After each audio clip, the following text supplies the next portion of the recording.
direct de Didi Cool TV, là où les choses se passent. Aujourd'hui, je suis avec un gars qui est déjà venu. Et là, je vous dis pas c'est qui.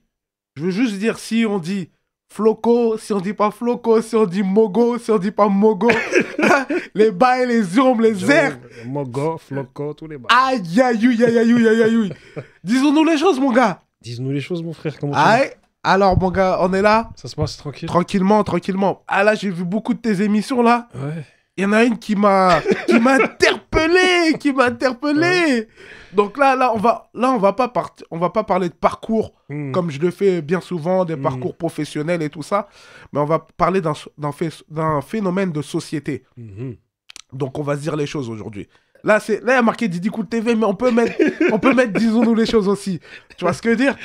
Alors là, c'était ce qui se passe entre les Noirs et les Arabes. Là, tu as fait beaucoup une silsila une silsila, c'est en arabe, c'est pour dire plusieurs épisodes Ouais, c'est ça. Ouais. d'émissions sur les problèmes entre les Noirs et les Arabes. Notamment avec l'imam Mehdi, qui est accusé de racisme. Non, franchement. Et franchement, moi, je suis pas d'accord qu'on a attaqué comme ça l'imam. Même s'il a fait des erreurs. Hein, parce qu'il peut faire des erreurs. Et comment ça se fait que tu as animé ces émissions, quoi? Comment ça se fait que tu as animé ces émissions? Est-ce que... J'ai une question à te poser, franchement. Tu vois, j'ai vu il y a des gens comme Marcus Dia, tout ça, que j'aime beaucoup ce qu'il fait. C'est un frérot et tout ça. Et comme ton émission, et bien d'autres.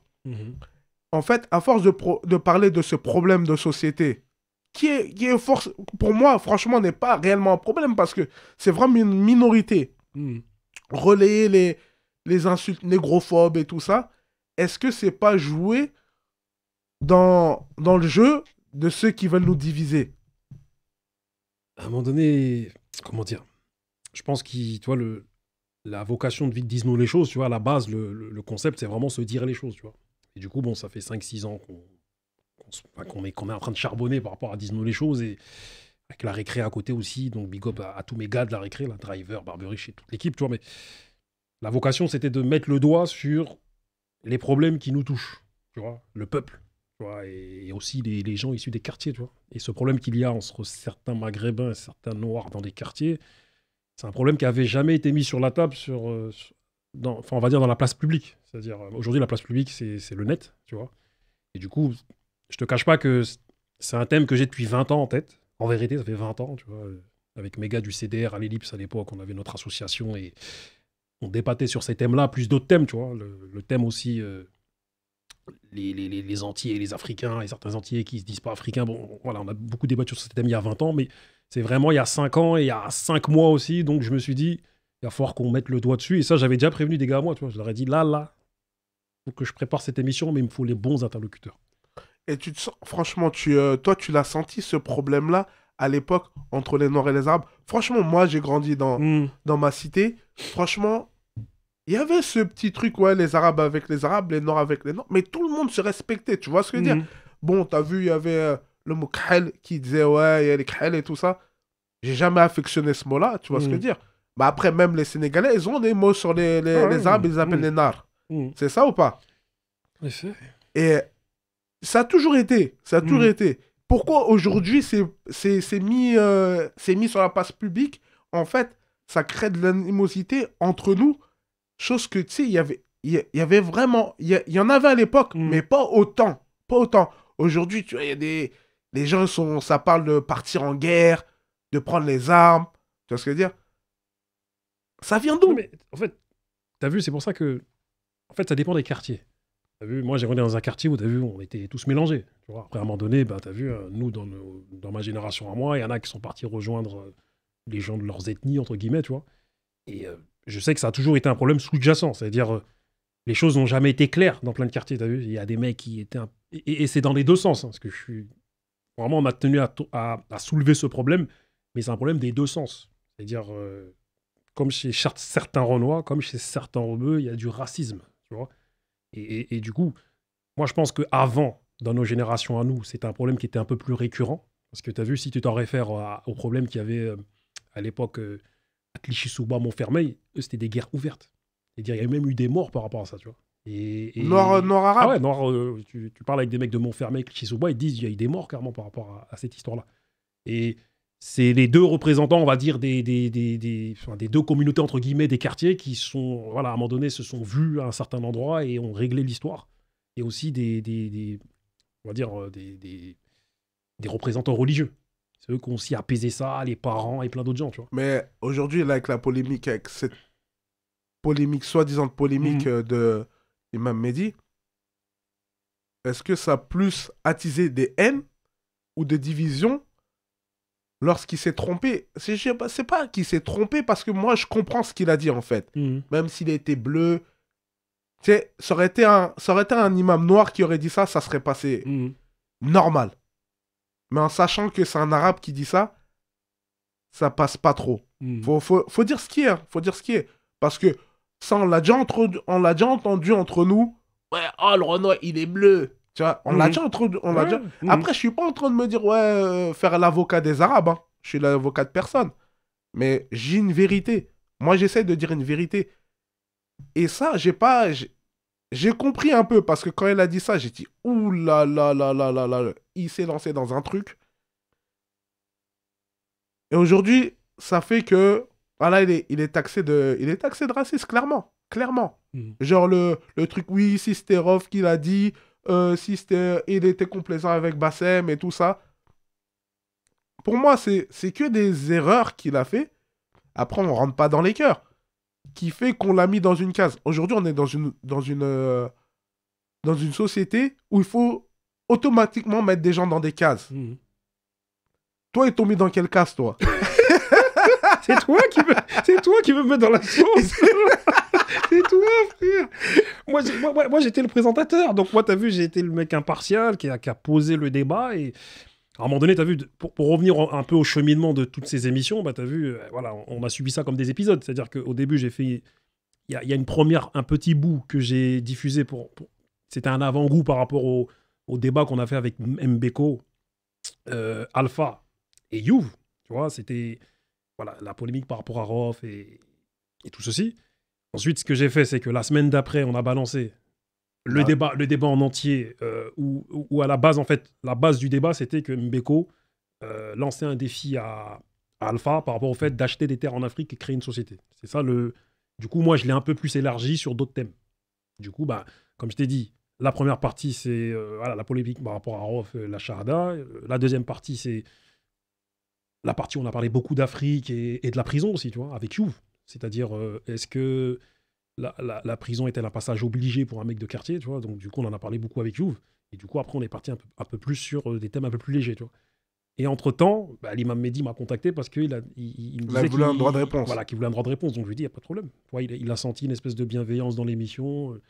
Donc, j'ai dit, il n'y a pas de problème, viens. Et du coup, bah, j'en ai profité. Je lui ai dit, bon, nous, dans les thèmes qu'on voulait aborder, il y avait aussi ce problème entre certains Maghrébins et certains Noirs dans les quartiers. Du coup, voilà, il est venu et j'ai fait en sorte de faire une espèce de formation dans laquelle il y a des Renois, il y a des Rebeux, bienveillants et intelligents. Et si on suit le cheminement de la vidéo, c'est vrai qu'au début, c'était tendu.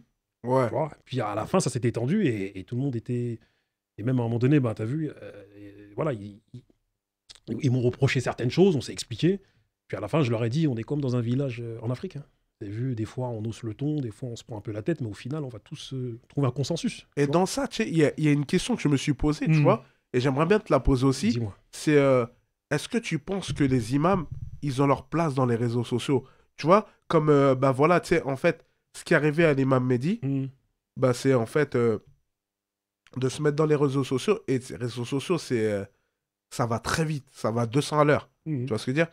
Et même après, est-ce que ça rend les imams moins crédibles, le fait qu'ils soient dans les réseaux sociaux, TikTok ou Snapchat, tu vois ce que je veux dire? Ils vont dire, ouais, ça c'est les trucs de gosses. Pourquoi on voit les imams dedans et on arrive à ces conclusions-là que voilà, ils vont faire une erreur, ça va être relayé, tu vois.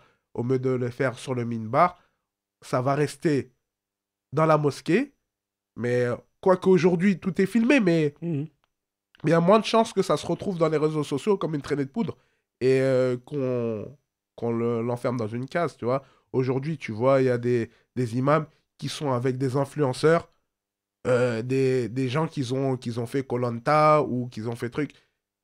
Tu trouves ça... Est-ce que toi, tu trouves ça bizarre? Moi, je me dis que... Comment dire? Bah, t'as vu, le problème des réseaux sociaux, c'est que t'as vu, il y a le côté obscur des réseaux sociaux, tu vois. J'en parlais avec le frère tout à l'heure, où tu disais qu'il y a le côté obscur, le côté un peu gogol, tu vois. Où c'est du voyeurisme, du m'as-tu vu, je veux avoir des followers à tout prix, quitte à faire n'importe quoi, tu vois. Et moi, je me dis que les réseaux sociaux, en fait, c'est... En réalité, si tu les utilises à bon escient, c'est un bon espace, tu vois, pour pouvoir diffuser ce que tu veux diffuser.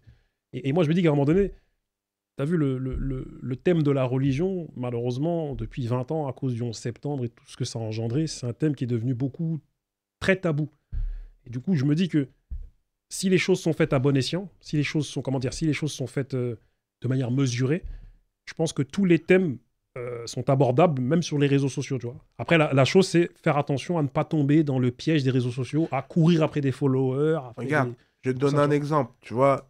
Moi, j'ai rien contre tous les gens que cite, parce que moi, je cite des noms, c'est pas contre eux, hein. C'est pour donner des exemples clairs et pour être clair avec tout le monde, tu vois.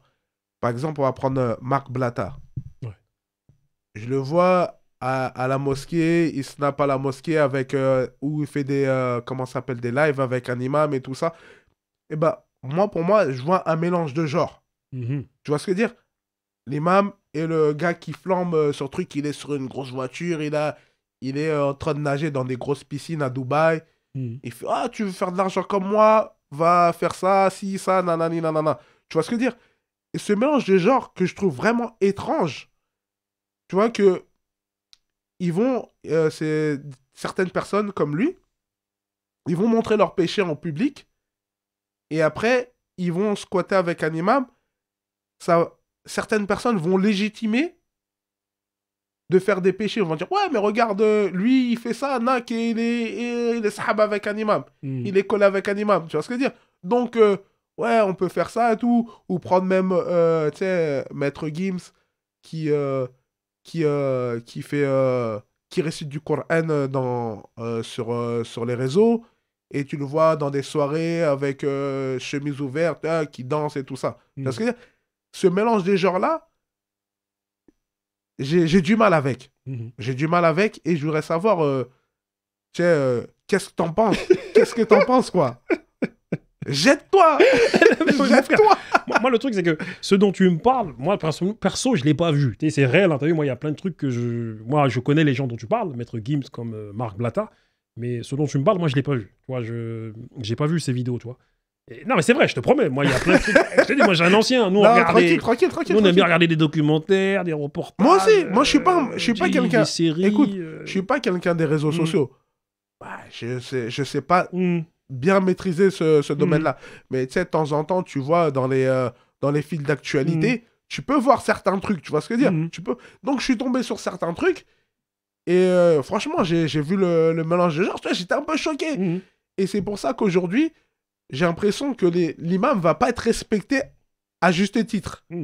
Parce qu'il a été avec la star truc. Soit l'imam va pas être respecté, ou soit c'est pour se légitimer en tant qu'artiste. Ouais, tac. Mais ouais, je suis dans le din, mais pas trop. Je suis mi-salafiste, mi-douniste. Tu vois ce que... Tu vois un peu le truc, tu vois ce que... C'est un peu ce genre de chimère, tu vois ce que je veux dire? Moi, je dirais juste, dans la vie, il faut être mesuré, c'est tout. Tu vois, après, je comprends que certaines personnes se disent attends, il y a un mélange des genres que je ne comprends pas, Je comprends dans ce que tu me dis, parce que moi, je ne l'ai pas vu tout ça, tu vois, mais je comprends ce que tu me dis, tu vois. Je comprends que, voilà, pour fréquenter à des, tu vois... C'est comme si je te dis, ouais, je vais aller loin dans le truc. Je vais offenser personne. Mais c'est comme si je te dis, ouais, il y a un gars de cité, un lascar gay.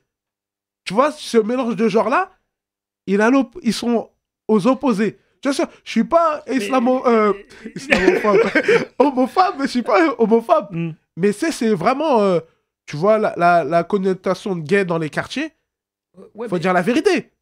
Ça colle pas tout ça. Ça colle pas. Mais en vérité, aujourd'hui, ça colle. Parce que en vérité, aujourd'hui, il y a des... Enfin, comment dire, je suis comme toi, hein, j'ai rien contre personne ni rien, toi. Chacun fait ce qu'il veut, il n'y a pas de souci. Mais des gays, il y en a dans nos quartiers aujourd'hui. Hein. Même des rappeurs. Ah, tout. Il doit sûrement y avoir des rappeurs gays. Non, donne des blagues. Ouais. Moi, je pense que celui qui se mettra à produire le rappeur gay qui fera le million de streams ou le milliard de streams, en tout cas, non, je pense qu'on n'est pas encore au niveau des États-Unis, tu vois. En France, on est trop... on est conservateur aussi, tu vois ce que je veux dire. Ouais. Le hip-hop, c'est le hip-hop, c'est viril, c'est macho, c'est tout ce que tu veux, c'est la cité, tout. Tu vois ce que je veux dire. Même Orelsan, qui a fait son trou dans le hip-hop, tu vois ce que je veux dire. Il est un peu marginalisé par rapport aux rappeurs, les rappeurs underground. Ils vont dire, ouais, mais ça, tu vois, c'est le rap mignon, tu vois, nous, c'est le vrai rap, c'est l'essence pure, tu vois ce que je veux dire. Or qu'ils ils font la même chose, tu vois. Ouais, mais en réalité, Orelsan aujourd'hui, ça va, il est validé en vérité. Tu vois, en vérité, aujourd'hui, tu as vu même les mecs. C'est vrai que les gars terre-terre en mode, tu vois, rappeurs qui sont pas trop exposés, ouais, je comprends qu'ils puissent avoir cette opinion par rapport à Orelsan, mais les mecs qui sont un peu exposés aujourd'hui, je pense qu'ils ont tous validé Orelsan, tu vois. Ouais, je t'ai pris Orelsan, j'aurais pu te prendre Canoë ou je sais pas qui, tu vois ce que je veux dire. Ou Grange ou je sais pas. Tu vois, c'est pas pour faire de la discrimination, genre des blancs et des renois et tout ça. On parle de ceux qui ont un passé underground. Tu sais, parce que nous, on disait que Zarma, à l'époque, à mon époque, pour être validé dans le Peura, il faut aussi avoir le vécu qui va avec. Je crois que vous avez fait ce thème-là un peu avec All Carry dans la récré. Tu vois ce que je veux dire.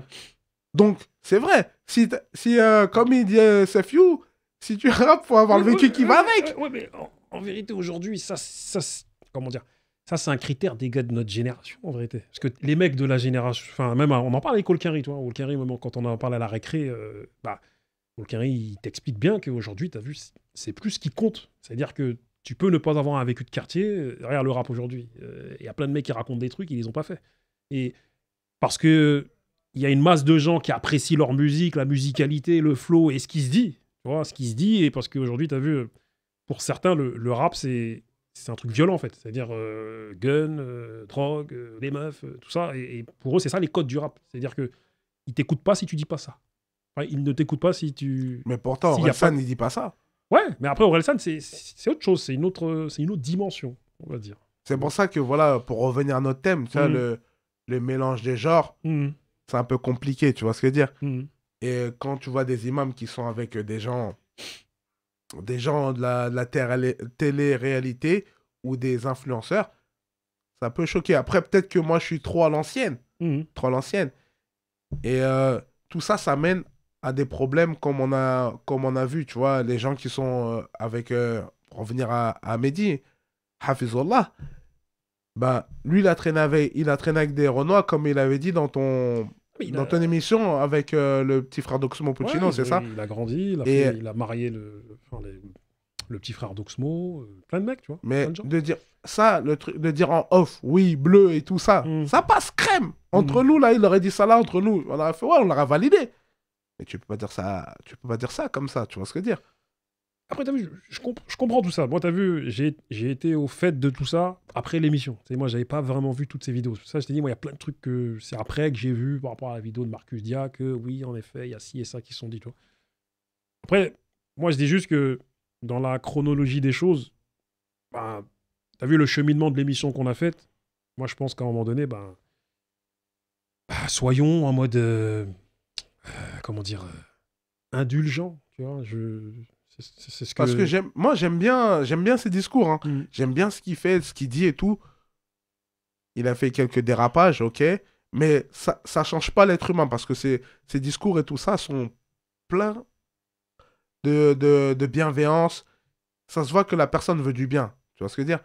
Après, voilà, bon, quand tu es dans les réseaux, c'est sûr que tu auras plein de haters. Après, lui-même, il a admis, hein, pendant l'émission DNLC, il a admis que, voilà, qu'il a eu des maladresses, tu vois. En tout cas, voilà, pour cette émission qui était un peu freestyle aujourd'hui, nous, on aime tout le monde. Là, moi, j'aime tout le monde. J'aime tout le monde. Bon, non, je dirais plutôt comme Alpha. Je respecte tout le monde. Je respecte. On peut pas aimer tout le monde, c'est vrai. Je respecte tout le monde. Mais surtout, si c'est mes frères, mes co-religionnaires, c'est ça, j'aurais du mal à pas les aimer, tu vois, parce que j'aurais du mal à pas les aimer et je leur trouverais des excuses.